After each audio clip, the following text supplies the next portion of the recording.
افسانه‌های جالب، قصه‌های رنگین، دلیری و چالاکی قهرمان‌های افسانه‌های خلق تاجیک در برنامه خواب شیرین برای بچه‌های عزیز و شیرین از رادیوی تاجیکستان.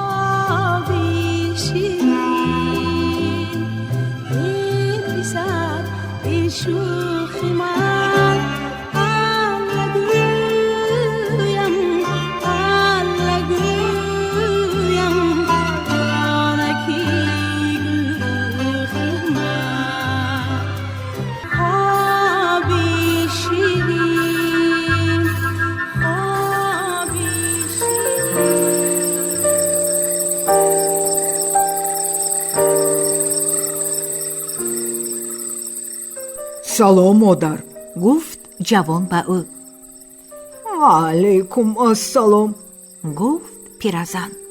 اگر سلامت نمی بود از تو یک طبق بلور می ساختم.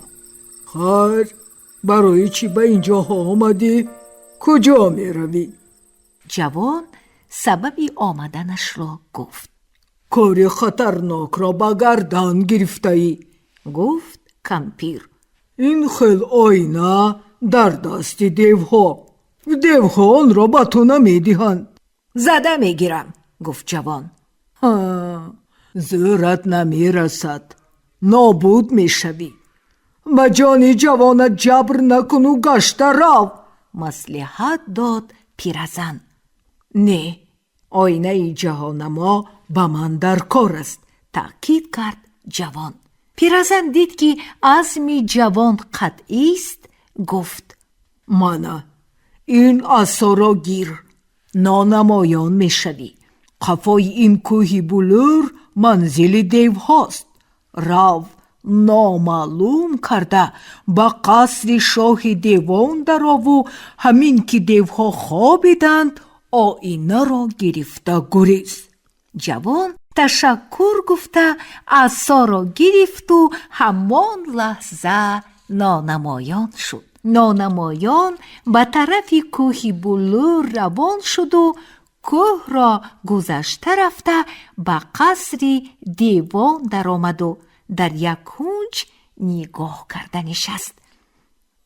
دیوهای شاخدار بدهیبت چند بز و گوسفندان را خام خورده شکمشان را سیر کردند و بعد دیوانه ها بر این رقص و بازی کرده مانده شده خواب رفتند. همین که خوابشان برد جوان آینه را گرفته گریخت. خواهرش آینه جهانما را دیده شاد شد. در آینه هر کی را و هر چی را که میخواست میدید. انا کوهی بلور، انا قصر دیوها، انا شهرهای کلان، بیابانهای بی پایان. پادشاه باشد جوان را چند روز ندیده با او پزمان شد و 2 کس فرستاده او را به قصرش آورند. همین وقت زن پادشاه میهمان شوهرمان کی باشد گفته نگاه کرد که پادشاه با پسرش گرم و جوشان صحبت کرده نشسته است. اوه! زن پادشاه به دهشت افتاد و سوی خانه کمپیر تاخت. ای تو ناجیز، باز مرا فریب دادی، گفته به سر او مشت برداشت. اکنون جزای تو را می دهم. خاطر جمع باشد، گفت کمپیر. این دفعه از دستی من صحت نمی ماند. کمپیر باز به پیش دختر روان شد. دخترک آواز کمپیر را شنیده تازان به نزد دروازه آمد. وای وای آچه جان، گفت او کمپیر را پیشواز گرفته. گپتان راست در اومد. انا بینید این آینه جهانما خیلی غلطی بوده است. حالا این هیچ گپ نه، گفت کمپیر. در دنیا چیزی از این هم غلطی تر هست. این چیزی غلطی؟ طوطی های سخنگو آینه نشان می دهد و گپ نمی زند. باید گوی که به تو یک جفت طوطی های سخنگو گرفته بیارد. توتی ها بسیار حکایه های شیرین میگویند. گوش کرده حضور میکنی. روز جوان بگاهی از شکار برگشته دید که خواهرش باز گریه کرده نشسته است. خواهرکم با تو چی شد؟ گفته پرسید.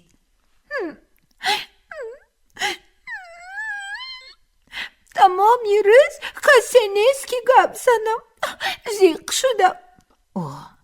خواهر جان، من چیکار کنم که تو زیق نشوی؟ گفته پرسید جوان. آقا جان، توتی های سخنگو بیارید. جوان آب دیده 6 قطار خواهر یکه و یگانش را دیده رحمش آمد و به جستجوی توتی های سخنگو برآمده رفت. به همان کوهی بلو رسیده با همان پیرزن واخورد. این دفعه با تو باز چی در کار؟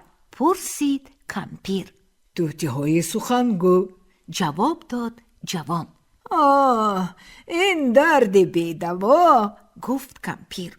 اگر جانی جوانت را عزیز دانی گشت رو. بسیار آدمانی دلیر برای توتی های سخنگو رفته نابود شدند. نه بیبی جان، من گشت رفته نمیتوانم، گفت جوان. فقط گوید که به کدام طرف روم. نرو، تکرار کرد پیرزن.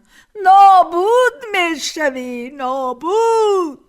نه، من رفته نمیتوانم، گفت جوان و بار دیگر از کمپیر التماس کرد که راه نشان دهد. یک راه از پهلوی راستی کوهی بلور گذشته رو، گفت کمپیر. توتی های سخنگوی در همان جای. جوان با راه گفتگی کمپیر رفته به یک جای خوش آب و هوای سبز و خرم رسیده در یک باغ کلان بسیار هیکل‌های خوشروی سنگین را دید. تماشا کرده رفته ایستاده بود که ناگهان به گوشش آوازی فارمی 2 جانور رسید.